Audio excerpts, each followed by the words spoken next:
ঢাকায় যুক্তরাষ্ট্রের নতুন রাষ্ট্রদূত হিসেবে ডেভিড স্লেটন মেলকে মনোনীত করেছেন দেশটির president Joe Biden. David Slayton Meale ঢাকায় নিযুক্ত মার্কিন রাষ্ট্রদূত পিটার হাসের স্থলাভিষিক্ত হচ্ছেন। বৃহস্পতিবার হোয়াইট হাউস এক বিবৃতিতে এই তথ্য জানিয়েছে। ডেভিড স্লেটন মেল বর্তমানে বেইজিংয়ে মার্কিন দূতাবাসে ডেপুটি চিফ অফ মিশন হিসেবে কর্মরত রয়েছেন। সেখানে তিনি অন্তর্বর্তীকালীন শায়স্তা অ্যাফেয়ার্স হিসেবেও দায়িত্বে রয়েছেন।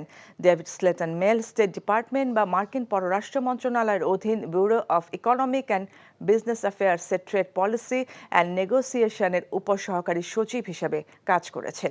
এছাড়াও তিনি ঢাকাস্থ মার্কিন দূতাবাসের ডেপুটি চিফ অফ মিশন, ইউক্রেনের কিয়েভে মার্কিন দূতাবাসে অর্থনৈতিক বিষয়ক পরামর্শদাতা এবং চীন, হংকং, তাইওয়ান, গিনি ও ওয়াশিংটনের স্টেট ডিপার্টমেন্টের হয়ে নানা দায়িত্ব পালন করেছেন।